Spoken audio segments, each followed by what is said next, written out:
Hey guys, tonight we're stepping into a world where the scent of crushed rose petals can't quite cover the stink of dread. Your dress is velvet, your hair's been tugged into braids that ache, and your fingers tremble beneath silk gloves. Everyone's smiling, your mother sniffles with pride, your father beams at the dowry, but you're sweating through 6 layers of wool and linen. It's your wedding day, and no, you're not a princess in a fairy tale. You're a medieval bride. And whether you're 12 or 22, you know what comes next. Or rather, you don't. But that's the terrifying part. The bedchamber looms like a dungeon with clean sheets. So, before you get comfortable, take a moment to like the video and subscribe, but only if you genuinely enjoy what I do here. I'd love to hear where you're listening from and what time it is there. Drop it in the comments. Now, dim the lights, maybe turn on a fan for that soft background hum, and let's ease into tonight's journey together. They dress you in layers, chemise, kirtle, surcoat, garments embroidered with thread that took months to twist, dyed with beetles or boiling roots. Your shoes pinch, your hair, parted neatly, itches under a circlet of brass or silver, maybe even gold if you're highborn. And the smile on your face, it's stitched there tighter than your bodice. Because beneath the ceremony, the songs, and the scent of cloves and beeswax candles, something else simmers. Fear. Fear of what tonight means, and what the rest of your life now includes. There are no sex ed scrolls, no anti-TikToks explaining what's coming. Just whispers, vague warnings, and maybe a hasty blessing from the priest. This isn't a day of joy for many brides. It's a performance. Public, ornamental, transactional. You're a symbol of alliance, of land transferred, of family politics sealed with your body. You look like a queen, but feel like a pawn. And beneath that fancy veil, you're still a girl. Young, often scared, and definitely uninformed. Historians estimate noble women married as early as 12 or 13, especially in continental Europe. The church allowed it. Society encouraged it. You might have barely begun your monthly bleed, but now you're expected to bear heirs, hold a household, and obey a husband who might be twice your age. Romantic, right? Your husband's eyes haven't left you since the ceremony. Maybe he's gentle. Maybe he's cold. Maybe he's already drunk. You don't get a say. In fact, in most medieval legal codes, consent was irrelevant after the vows were spoken. Marriage automatically implied sexual access. You're now officially his, not metaphorically, not emotionally, legally. And the church said so too. Ephesians 5 verse 22 and all that. Wives, submit yourselves to your husbands. It wasn't a suggestion. If you're lucky, you've at least seen the man before today. Maybe he's familiar. Maybe he's kind. But none of that guarantees a kind wedding night. There's a reason this script begins with dread. One chronicler in the 12th century described how young brides often wept after the ceremony. Not from joy, but terror. This wasn't limited to peasants or nobles. It was universal. The medieval concept of a bride wasn't centered on love. It was a mixture of function, virtue, and transfer. You weren't marrying into a relationship. You were being absorbed into someone else's structure. And oh, the structure. Your name may change. Your title may change. But more importantly, your rights vanish. Under the doctrine of coverture. Married women in most parts of medieval Europe could not own property, sue in court, or even manage their own dowries. You are subsumed, your legal identity now covered by your husband's. You go from being your father's responsibility to your husband's. One man hands you off to another like land, because legally, in many places, that's exactly what you were. A piece of property that produces heirs. But tonight isn't about heirs, at least not yet.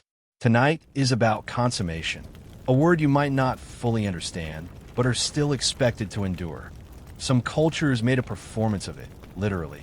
The family would gather to see you to bed, offer drinks and jokes, then wait behind the door, giggling or praying. In France, they'd sometimes shout up the stairs. In England, they demand a stained bedsheet in the morning. No pressure, absolutely none. And the wedding feast? It's loud and endless. Roasted meat, overspiced wine, flatbread soaked in fat. You're not hungry. You can barely breathe.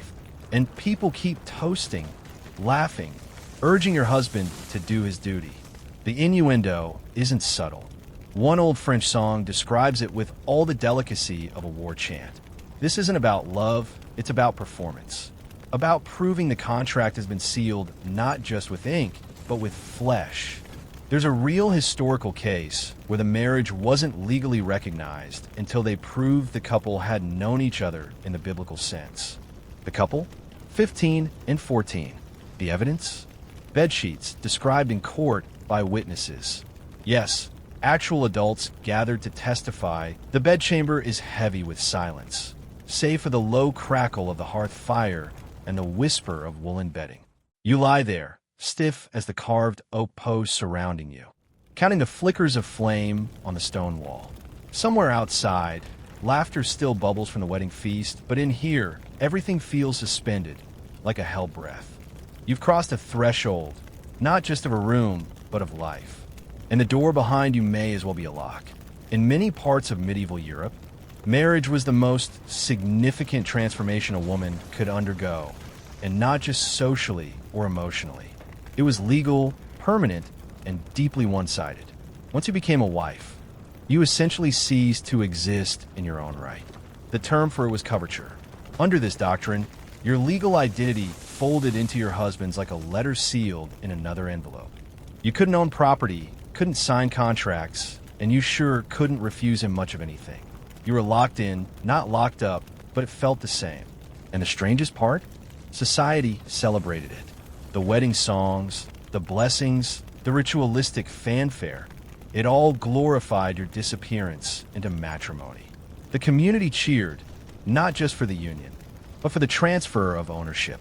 You've gone from your father's house to your husband's, and somewhere in that shuffle, your name on a deed, your place in court, even your right to say no, vanished. Of course, that's if you were part of the elite. For peasant women, the laws were looser, but not always kinder. In a village setting, you might have more informal arrangements, a betrothal followed by cohabitation, blessed by the priest and confirmed by the neighbors. But even then, your status changed immediately. You were no longer a daughter. You were a wife, and wifedom came with duties. Some tangible, cooking, milking, weaving. Some unspoken, obedience, sexual availability, endurance. Historians still argue whether medieval women saw this shift as imprisonment or inevitability. Some left letters, poems, even prayers hinting at dread. Others embraced the role with resilience. There were women who managed households, brokered deals, even ran estates while their husbands fought in foreign wars. But the law remained the same. Your identity was secondary to his. If you were accused of crime, he was charged too. If you wanted to take him to court, good luck. It was like trying to sue your own shadow. Even noble women, swathed in silk and jewels, faced this erasure. A duchess might rule a manor, direct dozens of servants, and control vast lands, on paper. But legally, those lands belonged to her husband. Her power was on loan. If he died, she might inherit it back. If he lived, she had to ask for a key to her own storage room. One countess in the 14th century petitioned the king for the right to access her inherited lands without her husband's permission. The king denied it. She was told to ask her lord. You start to notice how many things you now need permission for. Visiting your family, spending money, leaving the house without a chaperone. Even fasting for Lent or making a vow to a religious order sometimes required your husband's consent. The irony? You took vows too, just hours ago. Sacred, solemn, lifelong vows, but they're not the kind that protect you. They bind you. You can't break them, even if he does. Adultery laws were savage toward women. One slip could lead to exile, public shaming, even death by drowning or burning, depending on where you lived. Meanwhile, your husband could have affairs, father illegitimate children, and still be seen as a pillar of honor, so long as he didn't embarrass the family too much. The double standard wasn't subtle. It was scripture-backed and law-sealed. One medieval legal text from England even explained that a man could beat his wife, so long as it was not beyond moderation. Of course, what counted as moderation was entirely up to him. Even in the bedroom, your lack of autonomy followed you. Once married, a woman couldn't legally refuse her husband's sex. Marital rape wasn't recognized as a crime because it wasn't seen as possible. Your body belonged to him by right. And while church officials sometimes advised kindness or restraint, the message was clear: your duty was submission. This wasn't just folklore. It was codified, repeated, and preached from pulpits. You weren't just locked in a house. You were locked into a role. But here's the unsettling twist. This role was often sold to girls as security. Marriage was framed as protection from poverty, from scandal, from the shame of spinsterhood. And in a world where an unmarried woman had little recourse and fewer rights, it sometimes did offer a kind of shelter. Just not the safe kind. More like the roof over your head that might collapse at any moment kind. Quirky as it sounds, some medieval manuals actually advised husbands to be cheerful in the morning so their wives wouldn't regret the night before. One 15th century German book for young grooms explained that a husband should not leap upon her like a boar, but treat her as one would treat a maiden in bloom. Poetic, sure, but it says a lot that they had to clarify this. Still, not everything about medieval marriage was bleak. Some couples genuinely liked each other. Some grew into love slowly, quietly, through shared work and years of survival. But liking someone didn't cancel out the imbalance. It just softened the edges. And you're just beginning to feel them, those edges. They catch at the hem of your new name. They follow you like echoes in the hallway. You walk through your home, which is not truly yours. You manage servants, cook meals, stitch linens, but the house keys sit on his belt, not yours. If you're lucky, he asks your opinion. If you're very lucky, he listens. But never forget, he doesn't have to. The ink on your marriage contract isn't even dry before the dowry questions start to simmer like stew left too long by the hearth. You may not think of yourself as an economic transaction, but the ledgers say otherwise. Your husband didn't just gain a wife. He acquired livestock, linens, property rights, or if your family was particularly generous or desperate, even a few parcels of land. You, dear bride, came with attachments. And oh, how carefully those attachments were itemized. The dowry was more than a gift. It was a negotiation, a declaration of your worth, and a financial cushion. For the groom's family, it was reassurance that you'd pull your weight. For your family, it was a signal that they took the match seriously, enough to part with something substantial. And for you, it was technically yours, but only in name. Once transferred, the dowry often went straight into your husband's control. You couldn't touch it, let alone reclaim it, unless he died. Convenient, no? Sometimes the dowry was modest: a cow, a few chickens, maybe some tools.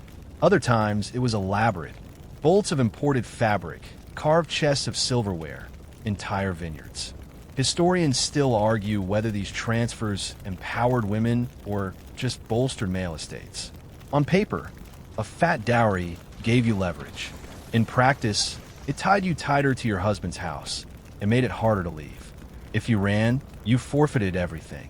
If he died, you might get a portion back, but only if his family honored the terms.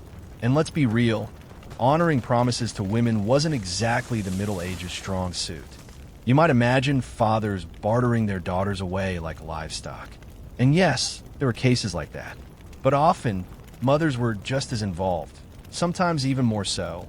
They negotiated, fussed, calculated every spoon and sheet included in your trousseau. After all, your marriage affected the family standing.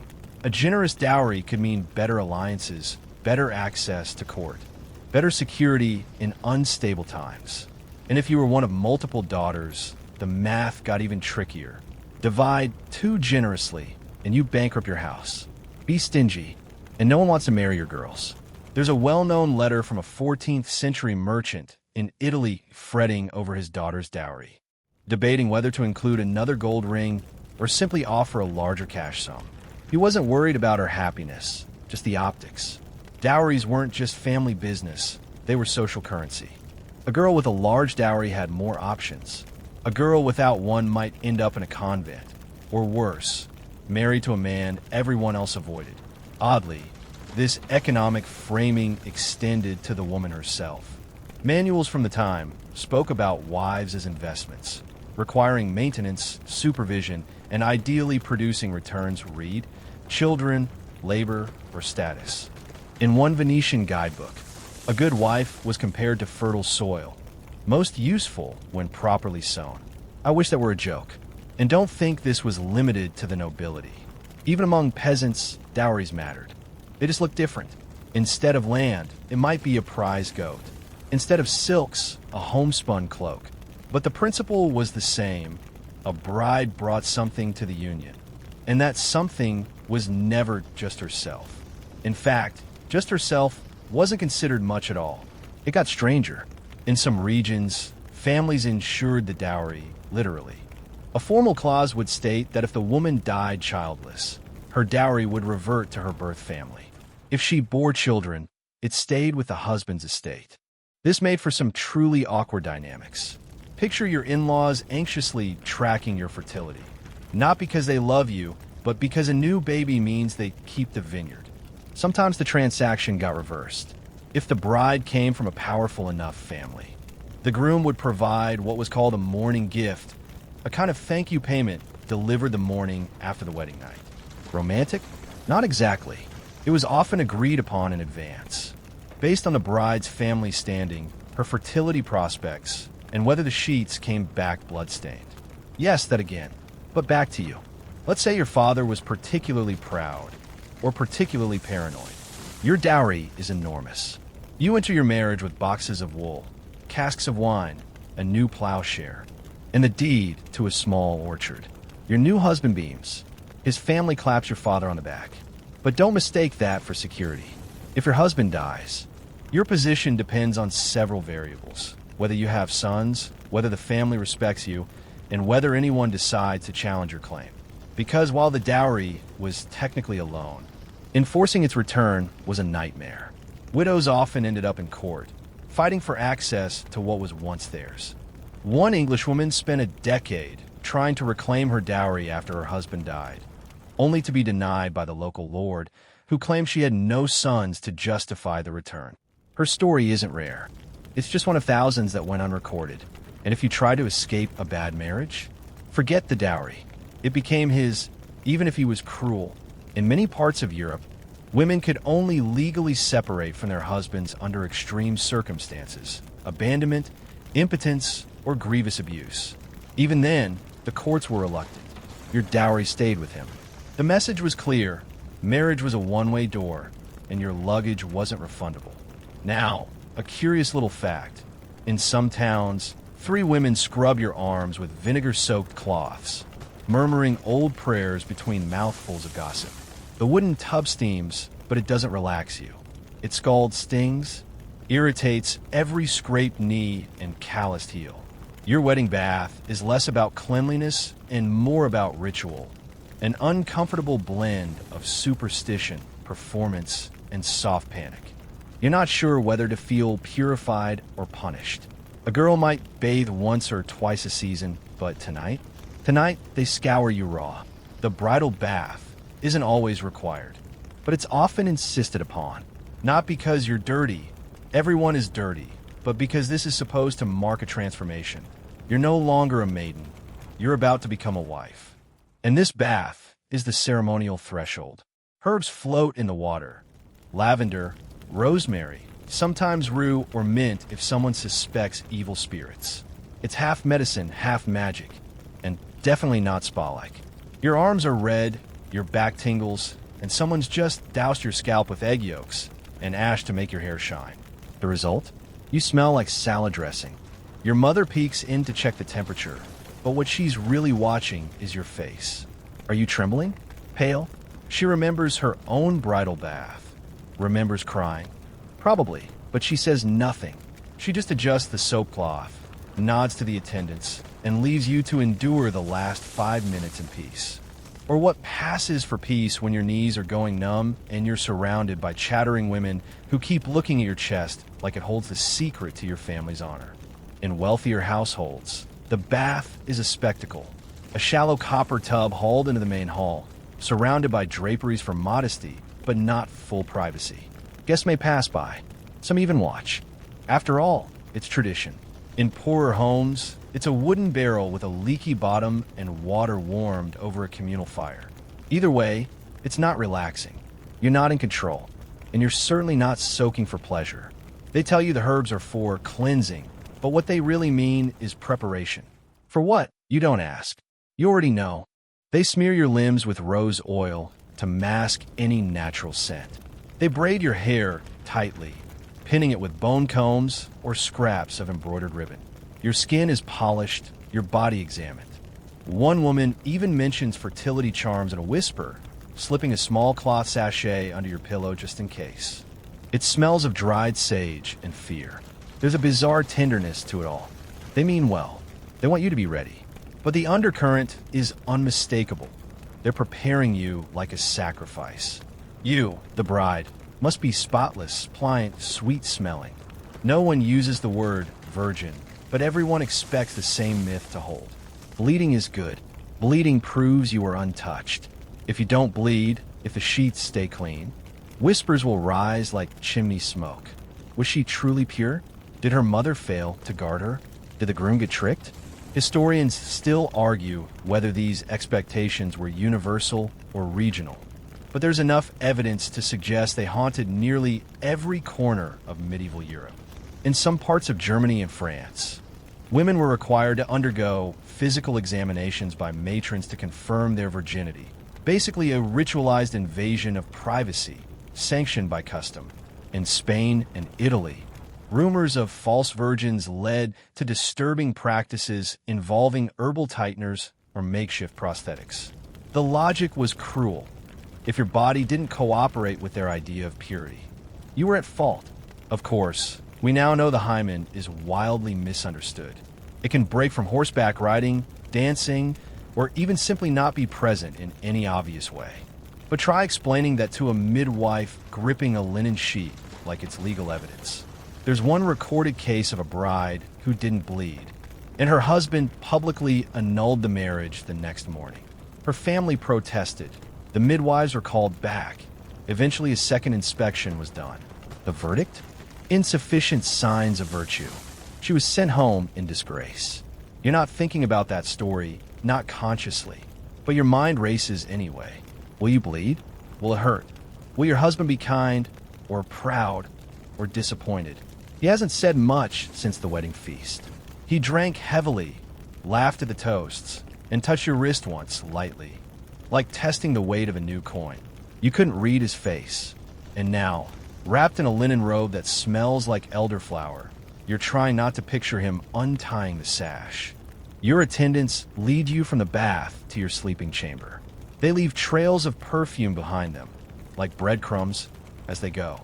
You walk barefoot over rushes, past candles flickering in iron sconces, past painted saints whose wooden eyes follow you with unreadable expressions.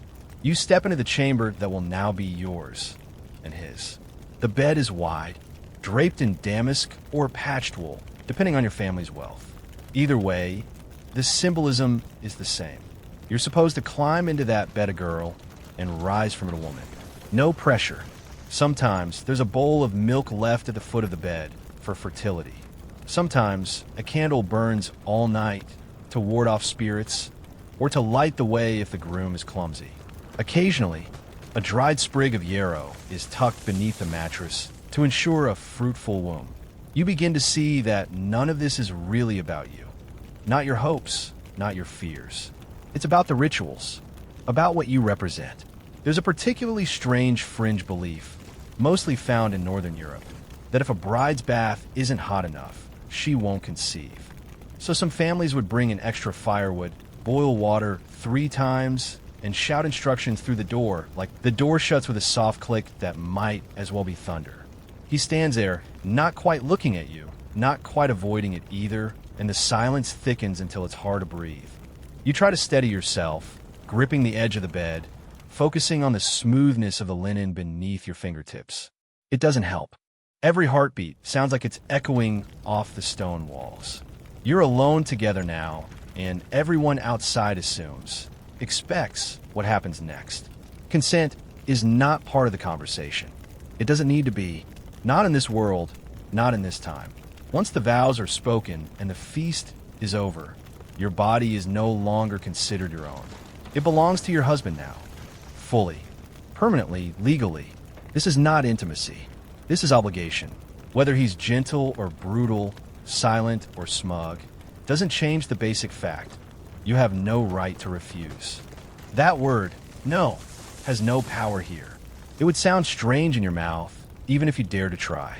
The church reinforced this belief relentlessly. Marriage, they preached, sanctified sexual access. A husband's conjugal rights were not just a social assumption. They were law, canon, and doctrine. A wife could be denied communion, even penance, for refusing the marital bed. Meanwhile, the husband might be chastised for infidelity, but never for force. Priests gave sermons reminding women that denying their husbands could tempt them into sin, and that any resulting adultery would be her fault. Charming, isn't it? Even the saints weren't much help. While a few stories exist of women preserving virginity within marriage, those were rare exceptions. And those women had to be very persuasive, usually backed by miraculous visions or saintly intervention, to convince their husbands to agree. Most had no such protection. You have a linen chemise, a sprig of rosemary under your pillow, and a body you're not sure how to defend. Historians still argue whether the average wedding night was as horrific as we imagine. Some point to love letters, gentle poems, and accounts of mutual tenderness that survive in courtly literature. But those stories are filtered through male perspectives, penned in castles by bored scribes, not whispered in fear by young brides who had no say. The silence of women in these records doesn't mean comfort.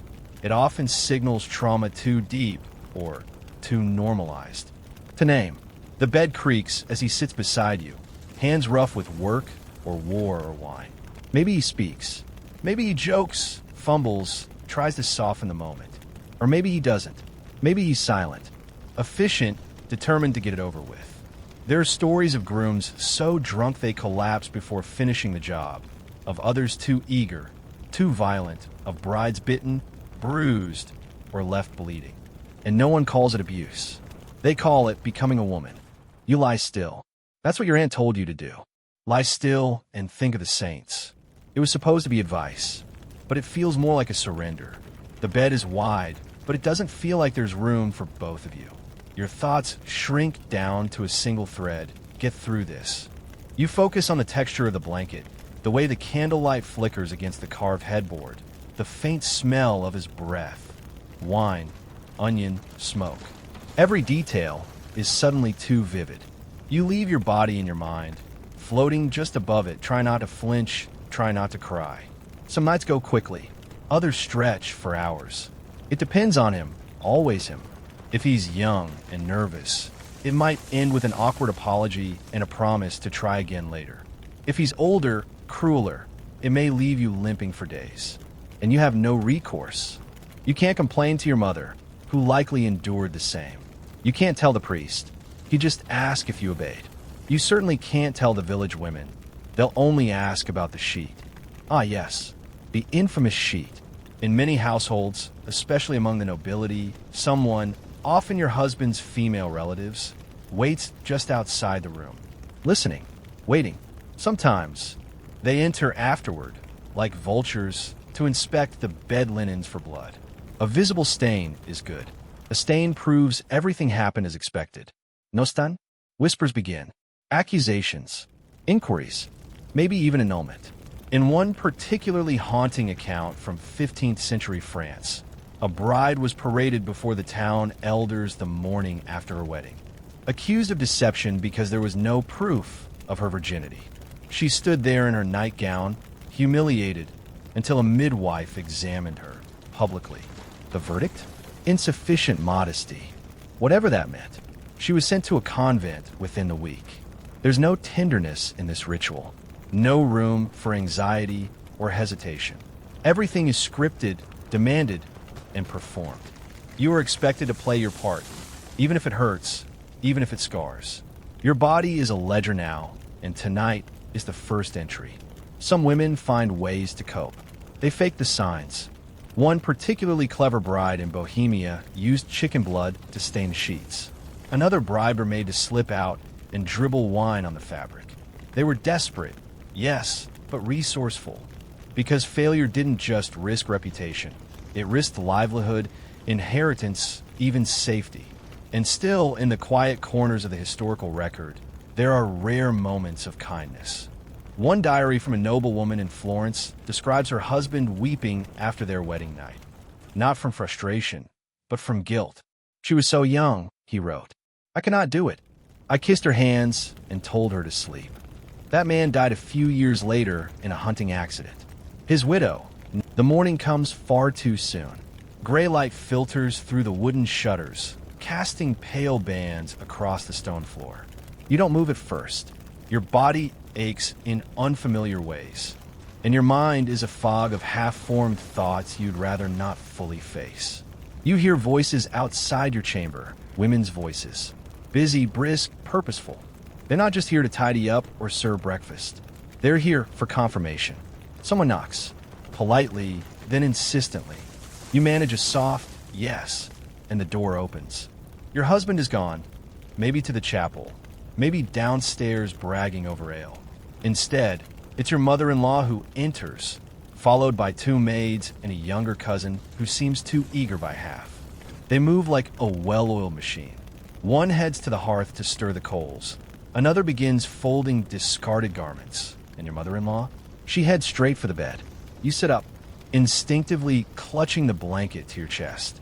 But this is not a moment for modesty. They're here for the sheet. Yes, the sheet. In many parts of medieval Europe, particularly in noble or well-off households, the evidence of consummation was treated with all the reverence of a holy relic. A white linen sheet, deliberately chosen for its ability to show bloodstains, had been laid beneath you. Now it's being inspected, lifted gently, held to the morning light. You can't watch, but you hear their murmurs. Approval? Disappointment? You can't tell. Some families preserved the blood-stained linens for years, even paraded them in public if the marriage was ever questioned. It wasn't about the gore, it was about validation. A visible stain meant your virginity was intact before the wedding night. It meant honor upheld, contract fulfilled. No stun? That meant doubt, suspicion, shame. You could be accused of deceit, even adultery, before the marriage had truly begun. Historians still debate how widespread this practice truly was. Some argue it was more common in legal disputes or among elite families obsessed with inheritance and lineage.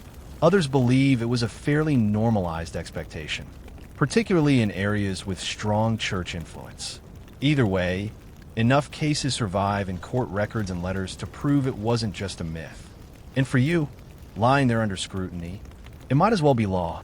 The cousin leans in, squints. There, she says a little too loudly, pointing to the faintest smear. The maids exchange glances. Your mother-in-law exhales through her nose, a sound that could mean relief or calculation. Then, without a word, they fold the sheet and leave. It's done. The performance is over. You pass the test. Sort of. In some households, the sheet is hung outside a window like a flag. In others, it's displayed at breakfast, folded reverently across the back of a chair. In truly theatrical families, it's even paraded through the streets, accompanied by drumming or bells. You've heard of villages where children are sent door to door with sweets after a successful wedding night. Some warped mix of Halloween and fertility rite. Today it's just quiet. Breakfast is porridge and no one meets her eyes. There's something uniquely humiliating about this ritual, even when it goes well. Because no matter the outcome, you weren't consulted. You weren't asked for a report. Your voice wasn't needed, only your blood. You could be sobbing, injured, terrified, and still your family would cheer if the linen told the right story. It's not about how you feel. It's about whether you bled. And here's the biological irony. Not all virgins bleed. In fact, many don't. The hymen isn't a magical membrane that breaks. It's tissue, elastic, variable, sometimes barely there at all. Horseback riding, climbing trees, or simply bad luck at birth might leave no trace. But try explaining that to a room full of matrons measuring honor in hemoglobin. Some girls knew this and planned ahead. They'd prick a finger, slice a thigh, smear a bit of goat's blood, anything to satisfy the linen gods. Others weren't so lucky. Accused of impurity, they were divorced, exiled, or sent to convents.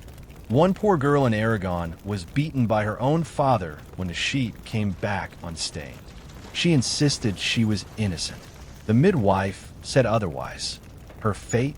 Unknown. The record stopped there. In some places, it wasn't just the sheet that was judged, it was the sounds. Families would gather outside the bridal chamber and literally listen.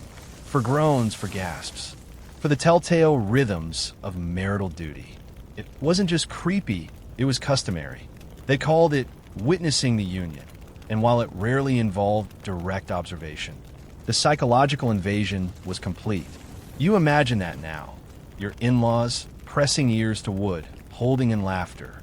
Your mother-in-law with a triumphant smirk. The cousin writing down notes. Perhaps for gossip later. It makes your stomach turn, but you smile. You always smile, because to resist is to risk everything. There are exceptions, of course. In some cultures, especially among certain merchant communities or religious sects, the sheet ritual was considered distasteful, private, unnecessary. But those were exceptions, not the norm. And even when the practice wasn't enforced, the expectation lingered. Everyone wanted to believe in the myth that a woman's body could be measured, verified, and declared pure with one night's proof. It doesn't end after the first morning, either. Neighbors ask sly questions. Servants giggle behind their hands. Your friends, if you're allowed to keep any, want details. You give them none. Or maybe you invent something romantic. It's easy. The wedding is over. The feast cleared away. The guests return to their homes. But for you, the true work has just begun. You're no longer a daughter. No longer simply a bride. Now, you are a wife. And that means you belong to someone, body and soul. There's no manual for this role, no morning after instruction sheet. You're expected to just know. And what you don't know, you learn fast, or you suffer. Your new household is a theater of hierarchy, and you're suddenly expected to play a leading role. No matter your age, 16, 14, 12, you're in charge of domestic affairs. Whether it's a manor or a one-room cottage, the principle is the same. You're the axis around which the home turns. Meals, laundry, animals, servants, children, you oversee them all. Well, except your husband. He oversees you. On paper, you're now the mistress of the house. In practice, you're a probationary manager with no training, surrounded by people who've been doing their jobs longer than you've been alive. If your husband is wealthy, you inherit a staff of experienced servants. Most of them don't respect you. Why would they? You're a child in embroidered wool, trying to boss around a kitchen maid who helped raise your husband. They call you lady, but their eyes say something else. You're a novelty, a placeholder, a girl pretending to be in charge. If you're poor, there are no servants, just endless labor. You rise before dawn, stoke the fire, fetch water, knead dough, feed chickens. Empty chamber pots, spin wool, mend clothes, and repeat until your back aches and your fingers bleed. Marriage hasn't freed you. It's tripled your workload. And unlike your mother's house, where you might have shared duties with sisters or cousins, here you're alone. Every mistake is yours. Every cold meal, every spoiled batch of ale, every burnt hem. You begin to understand that being a wife is not about romance. It's about management. It's about endurance. The church says you must obey your husband in all things. He is your head, your Lord. You are his helper, his rib, his lesser half. That's not poetic metaphor. That's doctrine. Preachers love to remind women of Eve's failure, of how easily tempted and weak the female spirit is. Keep silent, one monk wrote, for your voice is the devil's echo. Lovely, isn't it? So you keep silent, even when your husband belittles you in front of guests, even when he drinks too much and throws food, even when he grabs your wrist too tightly. You keep silent because speaking might invite worse.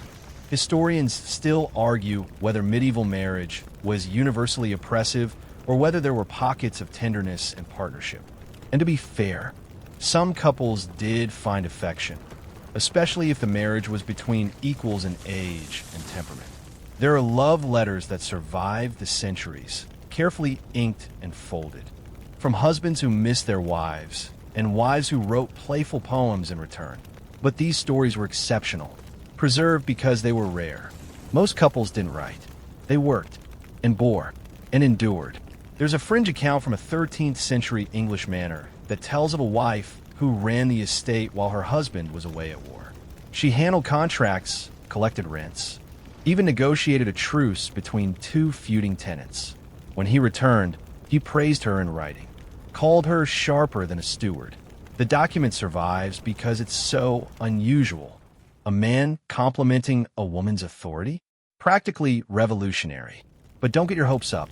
Most men weren't writing praises, they were writing rules. One French husband left a detailed list of what his wife should do each day while he was at market. How to water the herbs, when to feed the pigs, what to say if the priest visited. Be modest, he wrote. Keep indoors. Do not laugh loudly. Advice? No. Instructions. You try to follow the rules, but the rules keep shifting. If you speak too much, you're scolded. If you speak too little, you're accused of sulking. If you dress plainly, you're disrespecting your status. If you dress well, you're vain. There's no safe middle, just a tightrope, suspended over a chasm of disapproval. And the hardest part? You have no allies. You thought your mother-in-law might be one. After all, she was once a new wife too.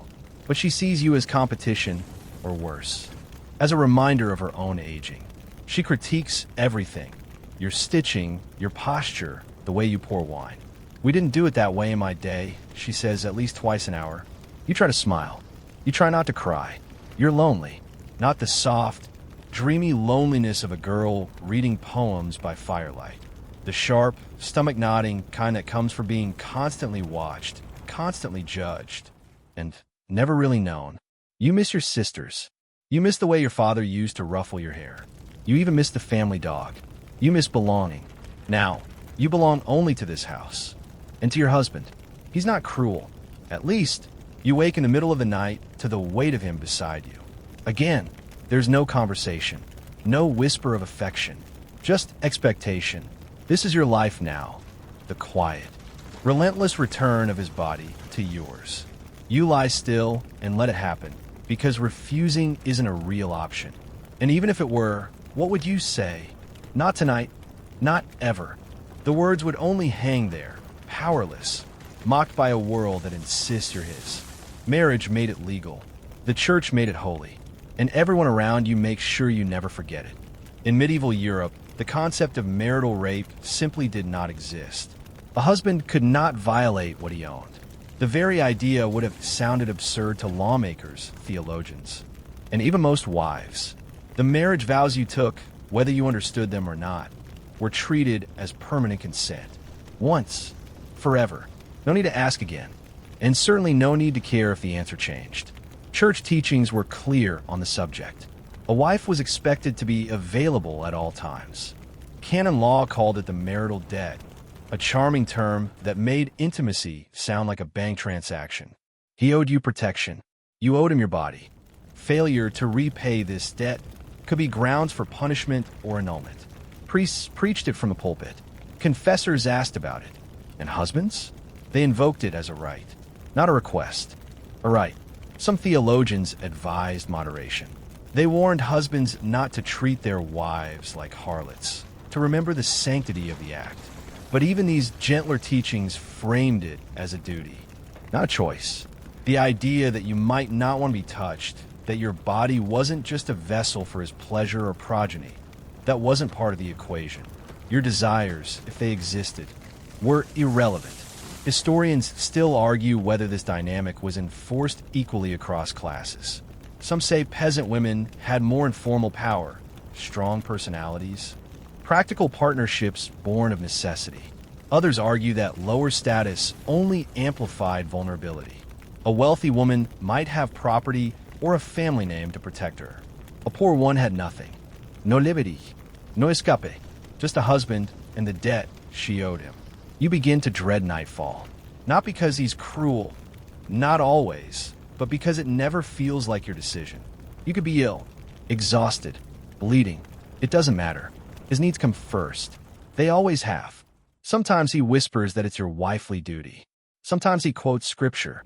Sometimes he says nothing at all. Just reaches, takes, turns away. And you hate that part of yourself that stops resisting. It becomes routine, like milking a cow or stoking the fire. Something to be endured, not experienced. You detach. You float. You stare at the shadows on the ceiling and pretend you're somewhere else. Your childhood bedroom, the garden outside the chapel, the quiet meadow beyond your village. Anywhere but here. Other women know.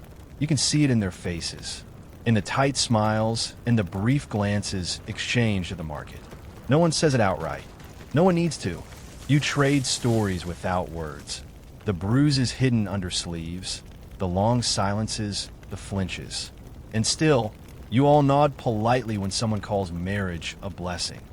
There's a peculiar old belief in parts of France that a woman who dreams of falling during pregnancy is being punished for resisting her husband's advances. It's written in one midwife's handbook as a warning. If she turns away from him, her womb turns also. The idea that your very organs could rebel out of spite. Imagine. And yet, you start to believe it.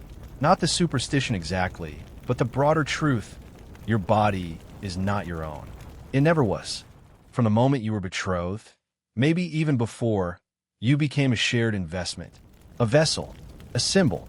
Some women try to set boundaries. Whisper bargains in the dark. Not tonight, my stomach hurts. Let me sleep, just one night. But even small refusals can backfire. A husband might feel insulted, offended, entitled to prove his authority. There are stories, passed in hushed tones, of women beaten or cast out for denying their husband. One was sent back to her family with a letter that simply read, "She will not serve." No thank yous. No apologies. Just silence. You start to forget what desire feels like. Or, if you ever felt it at all, it gets buried under layers of obligation. You don't flinch anymore. You go still. You play your part. It's easier that way. But then something shifts. One night, your husband doesn't come. You lie in bed alone, listening to the wind scrape at the shutters. Hours pass. You realize you're not worried. You're relieved. And in that quiet, forbidden space, you exhale more deeply than you have in weeks. Maybe months. This feeling this small, guilty relief becomes your secret. A rebellion no one can see. You start to savor those nights. The ones where he's gone on business, or drinking, or just too. Sunday morning. Bells ring across the village square, echoing through the cold stone of your bedroom. You rise, sore, sleepy, and not quite sure where one ache ends and the next begins. But there's no time to linger. It's church day, and attendance is not optional. You pull on your heaviest cloak, try to smooth your hair into something passable, and walk to Mass beside your husband, silent, formal, as though last night hadn't happened. The pews are cold, and the sermon is long. The priest drones about purity, obedience, the sanctity of marriage. You stare at the stained glass, not quite listening, trying to remember the last time you felt clean. Not just bathed, but actually untouched, unwatched, unrequired. Religion runs through everything in your life, but nowhere more than marriage. The church claims it as its own, blesses it, defines it, disciplines it. From the moment you're wed, your relationship is no longer private. It's a sacrament, a public symbol of divine order. God above, husband below that, you beneath both. That's the hierarchy, the holy triangle. You're the bottom point, the foot of the cross. Clergy love reminding you of this. The sermons are filled with saints who obeyed, cruel husbands, martyrs who submitted, virgins who died rather than defy the order of things. You're told to emulate them. Never question, never complain. Your suffering is seen as piety. Your silence, a form of prayer. And yet, so many contradictions crawl beneath the surface. The church demands chastity, yet encourages childbearing. It condemns lust, yet insists on conjugal rights. You're expected to be pure, modest, demure, but also fertile, pleasing, ever available. It's a tightrope of impossible expectations, and no matter how carefully you walk it, Someone always find a reason to say you've slipped. Your confessor asks intrusive questions cloaked in gentle tones. Have you been obedient? Have you pleased your husband? Have you resisted temptation? Even temptation from within your marriage? One theologian wrote that a woman who enjoyed sex too much was teetering toward damnation. Another claimed that a wife who sought intimacy rather than simply accepting it was corrupted by the devil's whisper. You try to keep your face still when they say things like this. You try not to laugh or cry. Historians still argue about how seriously women took these teachings. Some suggest many internalized them deeply, confessing, flagellating, even fasting to quell their desires. Others believe women learned to navigate the system with quiet cleverness, saying what was expected while carving out private spaces for thought and feeling. You suspect both are true. Some suffer, some survive, some do both on alternating days. A curious fringe practice among especially devout households involved a chastity belt worn during certain religious festivals. Not the spiked torture devices of legend, but leather or cloth wraps tied tight at the waist, more symbolic than functional. They weren't to protect you from others. They were to protect you from yourself. Because heaven forbid you feel something when you weren't supposed to. The church tried to regulate not just what you did, but how you thought. Sexual dreams were considered sins. Masturbation, amoral crisis, arousal, unless it occurred within marriage and for the sole purpose of conception, was seen as a weakness of the flesh. And that applied to both men and women. But women bore the heavier burden of shame. Your body wasn't yours. It was a test. Even during pregnancy, this scrutiny continued. Pregnant women were expected to avoid certain foods, certain positions, even certain thoughts, lest they mark the child in the womb. One nun's medical text from the 13th century warns against eating eels while pregnant. It was believed to make the baby squirmy. Another advised avoiding loud laughter, which could rattle the womb. You're not sure how seriously people took these ideas, but they were written down, repeated, taught. There's something chilling about the way even joy was policed. You couldn't laugh too loudly, desire too openly, or even love too freely. Some nights, you wait until the candles burn low, until the house is quiet, and then you carefully open the little chest by your bedside. Beneath the prayer book, under a folded kerchief and 2 copper buttons, lies a pouch of dried herbs. Not official remedies, not anything your priest would approve of, just a few crumbled leaves tied in linen, that smell of bitter root and damp earth. Mugwort, pennyroyal, fennel, your little insurance policy. You weren't supposed to have it, of course. A cousin gave it to you on your wedding day. Whispered the recipe while pretending to pin your veil. For those nights when you don't want a consequence, she'd said, eyes darting toward the door. You didn't understand fully then. You do now. These aren't love potions. They're not romantic or fanciful. They're the desperate knowledge passed woman to woman, whispered in kitchens and behind market stalls. Natural ways to slow pregnancy, or avoid it altogether. You crush the herbs into wine, into tea, into honey if you must. Do they work? Sometimes. Enough to keep using them. Enough to make you feel like you've clawed back one small corner of your life. This is your secret magic, your rebellion wrapped in linen. Not every woman has it. Some don't know how. Some don't dare. But there have always been those who remember. Older women, widows, midwives with soft hands and sharp memories. They know what certain seeds can do, what a particular bark might calm, what a mistimed brew might provoke. It's dangerous knowledge, illegal in some places, but it's also survival. Historians argue whether these folk methods actually had medical efficacy or whether they were mostly placebo.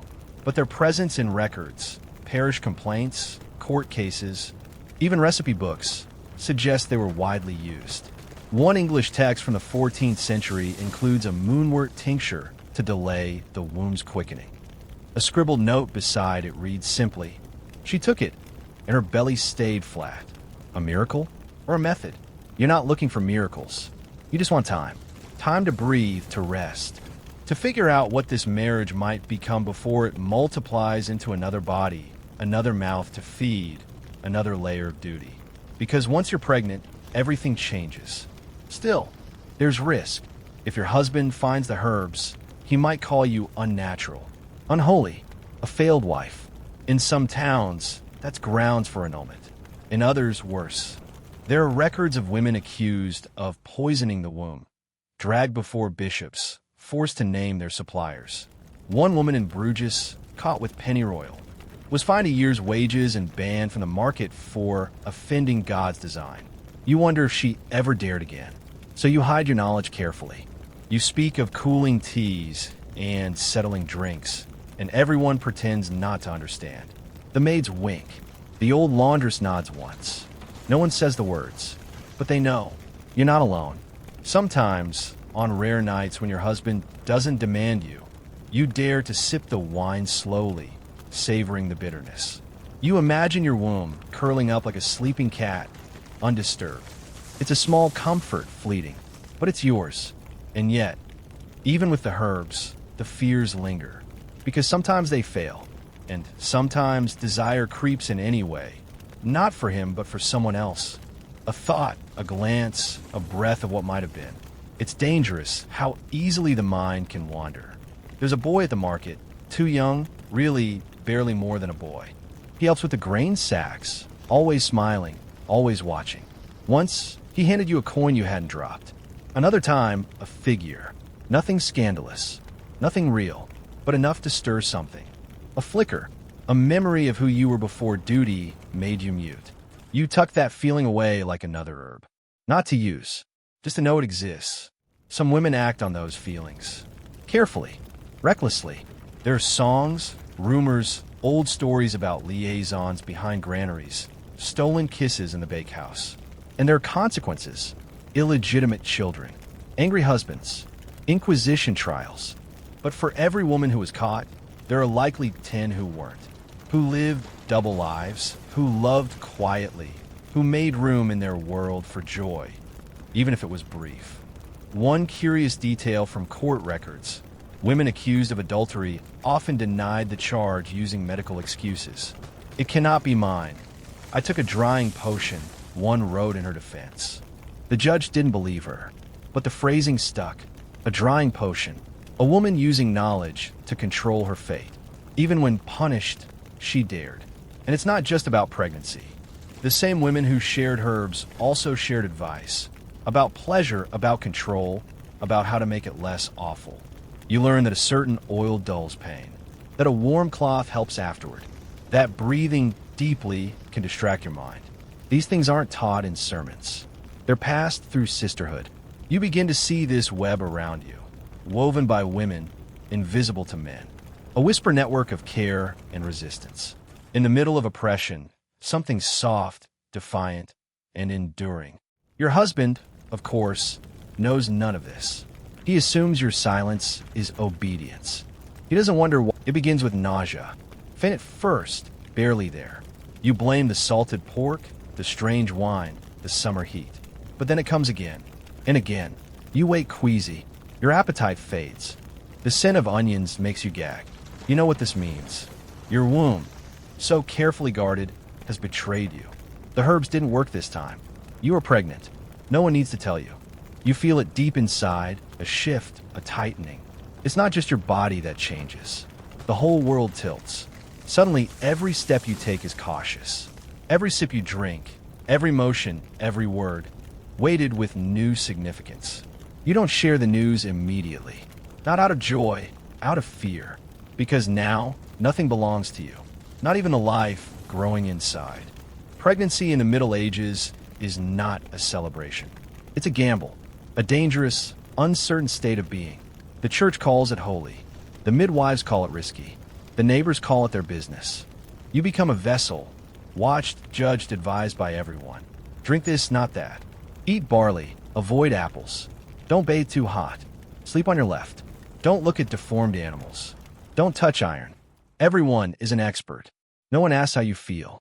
Historians agree that medieval women had a surprising amount of practical knowledge about pregnancy, passed down orally and through observation. Midwives were often deeply experienced, though not always gentle. They came with tools, oils, Charms, iron tongs, linen wrappings, and superstitions. One English midwife insisted on placing a piece of blessed bread under the bed. Another tied a relic to a woman's thigh to ward off the devil in her womb. Whether it helped is another matter. You start counting days in clusters of 7. Weeks pass slowly. Your breasts swell. Your skin itches. You begin to waddle. And people begin to treat you like a saint or a liability. Strangers touch your belly without permission. Your mother-in-law starts planning. Your husband beams like he did the work. The servants whisper about names, about whether it's a boy. No one whispers to you. You're just a host. You worry constantly. Will the baby survive? Will you? Childbirth kills. Everyone knows this.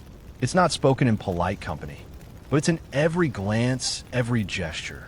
A friend of yours bled out last winter in a birthing bed. A cousin's baby was born silent. These stories hover like ghosts around your ankles.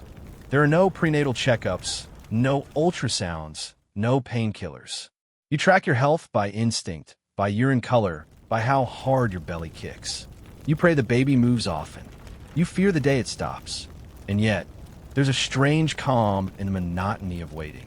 For a moment, no one asks anything of you but survival. It's a small mercy. One day, a visiting merchant offers you a birthing charm carved from bone. It's old, worn smooth by countless fingers. You don't believe in it, not really, but you slip it into your apron anyway, just in case. As your belly grows, so does everyone's opinion. What you should wear, what you should eat, what kind of labor you should hope for. The midwives argue. Some say upright birth is better. Others swear by lying down. One insists that placing a knife under the bed protects the baby. Another warns that any woman who curses during birth dooms her child to madness. You nod, thank them, and try not to scream. Your husband, for once, becomes gentle, or at least less demanding. He rubs your feet some nights, brings you honey bread. He's proud, excited, and completely unaware that you feel like a stranger in your own skin. You wonder what kind of mother you'll be.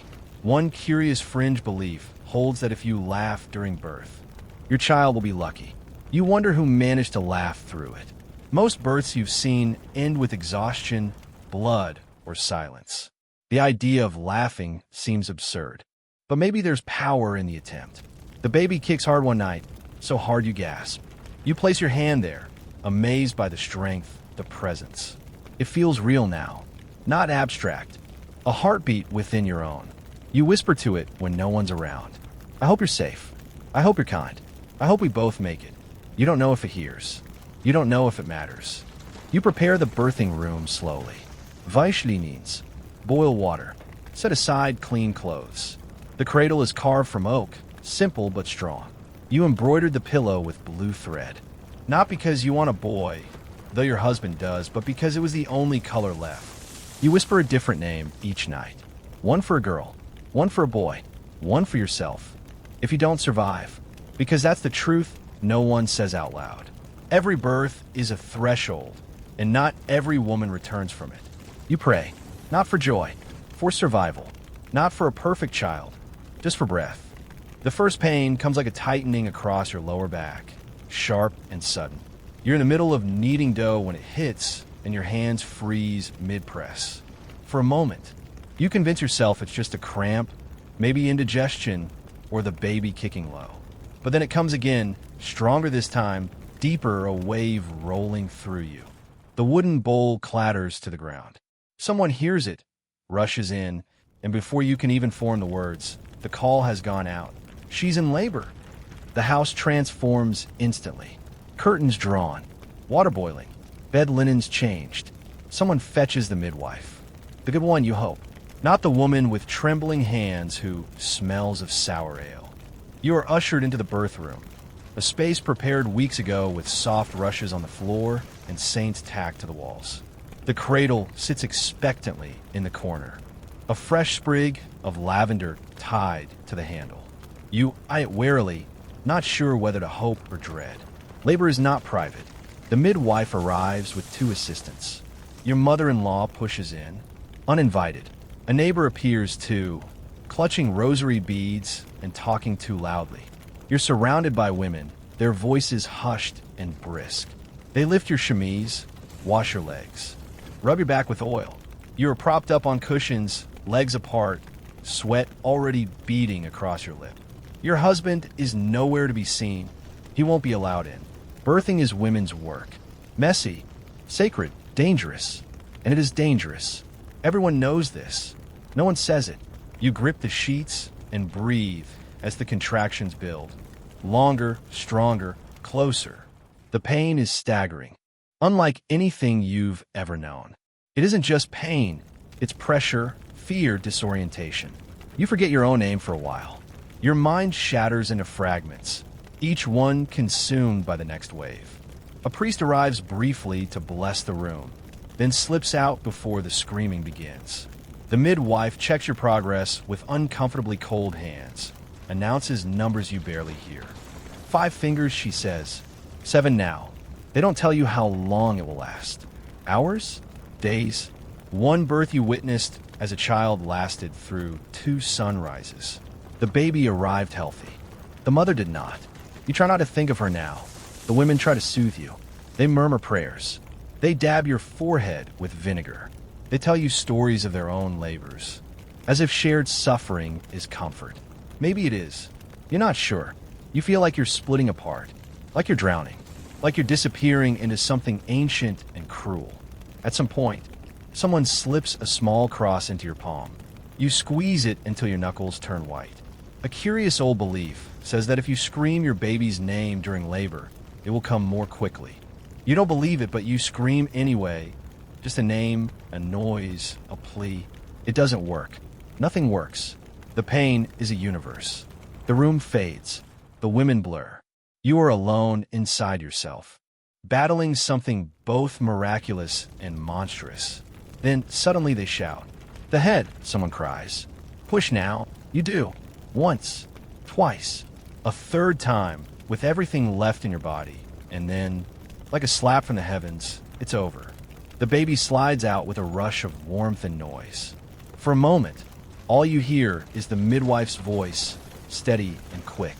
Then silence. Awful. Stretched silence. You panic. Is it breathing? And then, yes, a cry. Thin, high, urgent. Your child is alive. They hold it up for you, wrapped in a linen cloth. A girl, someone says.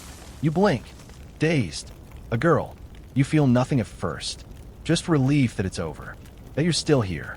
That there is breath in your lungs. The baby is red, wrinkled, furious. She doesn't look real. And yet, she is yours. You touch her cheek with shaking fingers. The room slowly returns. The rushes. The women. You're soak bedding. You don't have the strength to speak. The midwife delivers the afterbirth, inspects it like a scholar, declares it whole, which is a good sign. They clean you gently, stitch you where you've torn. They tuck fresh linens under your hips. You feel hollow, not sad, just emptied. The baby is handed to your mother-in-law while the cradle is readied. You expect joy. You expect congratulations. Instead, there's a pause, a subtle drop in energy. Because it's a girl, your husband enters, finally, and a midwife places the baby in his arms. He smiles, but it's the smile of... She cries constantly. Hungry cries. Vettkreuz. The cries of confusion, fear, and newness. Her lungs are strong, the midwife says proudly. But you? You're shattered. Your body feels like a battlefield, torn, stitched, bruised in places you didn't know could bruise. Your breasts ache, rock hard and leaking. Every step is a negotiation between pain and duty. And still, the work doesn't stop. The baby wails and you go, because no one else will. Motherhood in the Middle Ages is not romantic. It is relentless. There is no nursery, no nanny, no quiet hours of reflection. There's just you, a wooden cradle by the hearth, and the constant pressure to be everything at once. Nurse, cook, seamstress, maid, healer, and now, womb again. Because before the blood has even stopped flowing, your husband begins reaching for you again in the night. You try to say no, once, softly. He frowns, rolls over. The next time, he doesn't ask. And because the church says that denying him is a sin, and you're terrified of becoming pregnant again so soon. You grit your teeth and float somewhere else, counting ceiling beams and praying not to conceive. In this world, motherhood is not the end of sacrifice. It's the beginning. The church speaks often of Mary, the Holy Mother, her perfect obedience, her unflinching love. But they leave out the part about exhaustion, cracked nipples, and babies who won't sleep. There's no sermon for mastitis, no hymn for loneliness. And yet, every woman in the village knows this life intimately. Their stories echo in the laundry yard, in the bread ovens, in the long silences during morning chores. Historians write about maternal mortality as numbers, percentages. 1 in 3, they say, died from childbirth complications. But those numbers don't capture the women who lingered for months, too weak to stand, who birthed 10 children and buried 5, who hemorrhaged and survived, only to die the next time. The stories behind the numbers are mostly gone, buried with the bones. You begin to understand how quickly grief and love become indistinguishable. Your daughter, your little girl, grips your finger so tightly you gasp. She stares at you with wide, unfocused eyes, her tiny chest fluttering with each breath. And in that moment, it is all worth it and terrifying, because this child, this soft and blinking thing, is now the center of your world. And this world is not kind to girls. Already, people are watching her, naming her fate. She'll marry young, they say. Strong hips, says a midwife, not unkindly, as if she were a sow. Best start saving for her dowry, jokes your cousin. She's 3 weeks old, and already they've cast her into the same script. Sometimes you dream that she grows up free. Not wealthy, not titled, but free. Able to choose, to learn, to say no. But then you wake, and the fire's gone cold, and she's crying again. You rock her, hum tunelessly, the same lullaby your mother sang. You don't remember the words, only the rhythm, a beat passed down from tired arms to tired arms. There's an old superstition you remember, a belief that the soul of the next child is drawn by the singing voice of the mother, that lullabies echo into the spirit world and invite life. You hush yourself after that, just in case, because you're not ready, not again. And yet, the signs come, the mist bleeding, the familiar sickness. You are pregnant, again, barely healed, barely whole. You cry when you find out, not because you don't want another child, but because you haven't had time to stop being broken. Your body is still a wound, and now it must stretch again. Your mother-in-law says, "This is good." Your husband beams. You nod, but inside something sinks. You love your children. You do. But love doesn't erase the terror. It doesn't lessen the risk.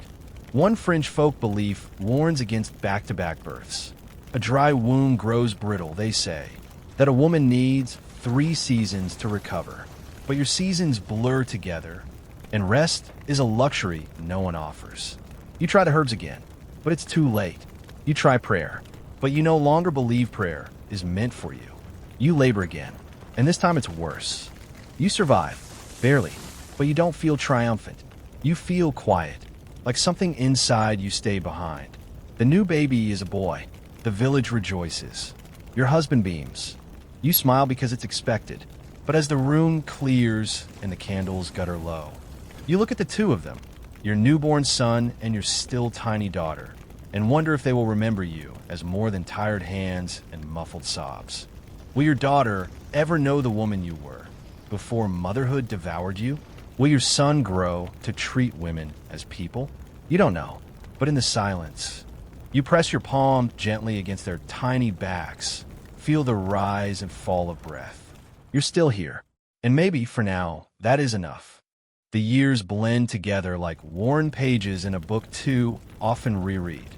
You rise with the sun, you manage the house, you nurse, you sew, you scrub blood from sheets, you soothe fevers, you hush tantrums. You bleed again. Your days are measured in chores, in cries, in the scraping of spoons in wooden bowls. You remember once liking music, or walking barefoot, or laughing. But those memories feel like dreams now, distant, fogged, softened at the edges. What remains is routine and silence. But silence, you've learned, has many shades. There's the silence of exhaustion, The silence you carry after your third child is born. And the midwife doesn't speak for too long before saying, "He's small, but strong." You believe her because you must. There's the silence after your fourth, when it is not strong, not moving, and no one says a word at all. Just linen, swiftly folded. Just hands on your shoulder. Just the sound of your own heartbeat thudding against ribs, too tired to protest. Motherhood makes you stoic and strangely practical. Grief is not a luxury when mouths must still be fed. You don't have time to mourn loudly. You learn to bury pain as neatly as the dead. And yet, with each year, your children grow. And with each inch they gain. So does a strange feeling like breathing air after years underwater. Your daughter helps in the kitchen now. Your eldest son minds the fire. You're no longer constantly touched, tugged, needed. There are moments now, brief but real, when you are alone. And in those moments, you remember that you exist beyond service. It's a quiet kind of reawakening. Your husband ages too. His strength dulls. His voice softens. Sometimes he asks you things now. What do you think? What shall we plant this season? Small questions, but still. For years, he only spoke at you. Now he speaks to you. It's a shift so subtle, it feels accidental. But you accept it. You answer honestly. It's strange, this slow thaw between you. There is a moment, years after your wedding night, when he touches your hand. Not to take, not to command, but just to hold it. You're sitting beside the hearth. The children are gone. The house is quiet. And his hand, calloused and dry, finds yours. You don't pull away. Neither of you says anything. But you feel something loosen. Historians rarely write about this stage. They fixate on the brides, the births, the blood. But what about the after? What about the wives who survived? Who learned to navigate their marriages like riverbeds, redirecting currents, softening stones? One chronicler, an unusually observant monk, once wrote of a woman who became sovereign in her own house, not by right, but by patience. You think of her often, because you too have endured, and that endurance has changed things. Your mother-in-law is gone now, buried with quiet ceremony. You didn't cry, not because you didn't care, but because you were too tired to cry for someone who never once asked how you were doing. The house is yours now, your keys, your pantry, your say. It isn't everything, but it's something. You begin to speak more boldly. You correct your husband in front of guests. He doesn't lash out. You make decisions about trade, about repairs, about which child will apprentice where. And slowly, without any proclamation, people begin to listen. You're not just his wife anymore. You are a presence. There's a quiet satisfaction in this. A power earned, not given. But it comes at a cost. Your back aches constantly. Your knees creak when you rise. Childbirth left you with injuries no one talks about. Weak bladder, pulled muscles, scars. You laugh now and sometimes leak. You sneeze and wince. These are not indignities, just reminders of what your body carried, of what it was forced to endure. In your womb, once the most talked about part of you, is now forgotten. No one asks after it. No one comments on its fruitfulness. You're past bearing age, past expectation, past fear. It's liberating. You find new pleasures, small, personal ones. Running your hands through flour, listening to birds before dawn, reading a psalm slowly, not for instruction, but for rhythm, and writing. You've begun to write small thoughts, in a scrap of parchment saved from market wrappings. Not a diary exactly, just phrases, memories, bits of yourself you don't want to lose. You write, "I liked the scent of hawthorn before I was ever married." You write, "The world is kinder in silence." You write, "I'm still here." One afternoon, your daughter brings you a small bunch of violets. She says they reminded her of your apron. You press them into your book. That night, you dream of your wedding bath, but in the dream, no one touches you. You bathe alone, peacefully, in a quiet pond. The water is cool, the wind is soft, and you are singing. Your voice is your own. You wake smiling. There's still so much that is hard. The work, the aches, the worry because it never leaves. Not really, but the dread is gone, and in its place is something simpler. Not quite joy, not quite peace, but steadiness. You are older now, and with age comes space. Not freedom, not fully, but space. And in that space, you start to wonder, what else have I yet to reclaim? You bury your husband in the late autumn. No procession, no ornate tomb, just a modest grave near the chapel, under a willow tree already shedding its last yellow leaves. He died quickly. A fever that came without warning, burned hot for 3 days, and then faded, leaving behind only quiet and a strange, unnerving stillness in the house. You sit by the fire that night, hands clasped, not in mourning, but in disbelief. For so long, he was everywhere, his voice, his presence, his demands. Now the silence is yours. Not empty, yours. There's no need to wear deep black. The village knows. Widowhood wraps around you like an invisible cloak, and with it, unexpectedly, comes power. You didn't ask for it, but it arrives all the same. You can manage your own property now. Sign your own name. Speak in court. Your children are nearly grown. No one tells you when to rise, when to pray, when to open your legs or close your mouth. You walk through the market, basket in hand, and for the first time in your life, no one calls you wife. They call you widow. And for the first time, that word feels like a beginning. You're not the only one. The older women in the village, the ones whose husbands died in the war, or in the fields, or simply didn't wake up, nod to you differently now, as if welcoming you into a private society. The secret order of the unowned. They don't speak of it aloud, of course, but in their eyes, you see it, they understand. Historians often reduce widowhood to numbers. How many, how old. What they inherited, but they forget the other half of the story. For many women, widowhood was the first taste of autonomy. You couldn't refuse marriage, you couldn't refuse pregnancy, but widowhood? That came uninvited. And if you survived long enough, it granted you something you never had before: time. Time to think, time to choose. You're still bound by expectation, of course. The church insists you remain chaste. Your neighbors expect solemnity. Your children watch you carefully, but you no longer exist in relation to a man. And that shift, even buried under modest gowns and hushed manners, cracks something open inside you. You begin to spend mornings alone, walking the orchard, sitting by the stream, not working, just being. You haven't done that since you were a girl. There's no one to call you back, no voice booming from another room, no footsteps behind you. You walk at your own pace. Your children ask if you'll remarry. You laugh, gently but firmly. Once was enough, you say, and they nod, half understanding, half relieved. They don't want a new father, and you don't want to become a bride again. You've buried that role along with a man. You take stock of what you have. A modest house, 2 sons nearly apprenticed, a daughter who spins thread faster than you ever could, enough silver hidden beneath the hearth to last through a long winter. You own chickens, goats, a single stubborn cow.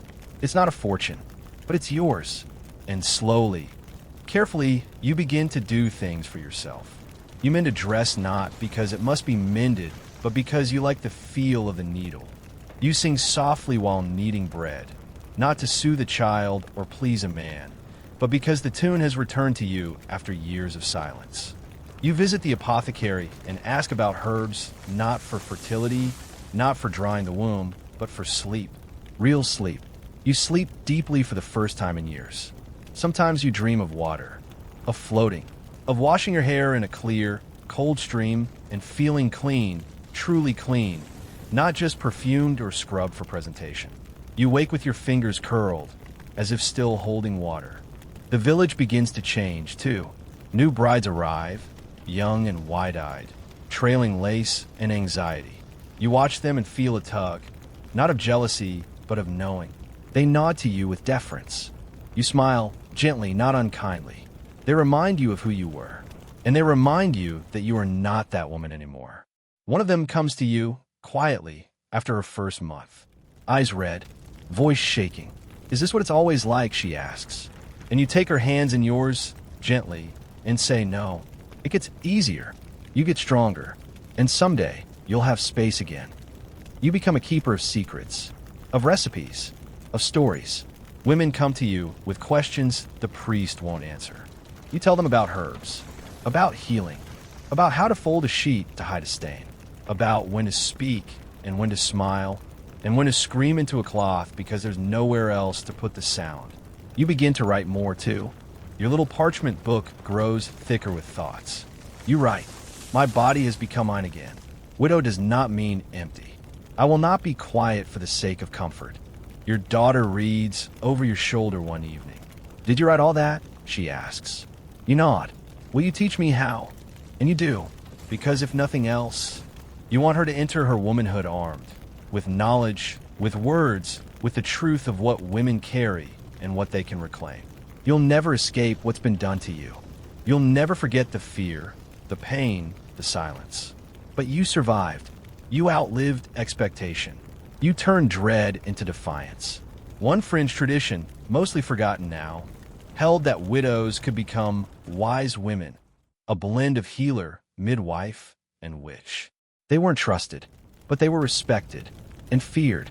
You think of that sometimes as you stir tea, as you press violets between pages, as you hold another woman's hand while she labors. Maybe that's what you've become, a wise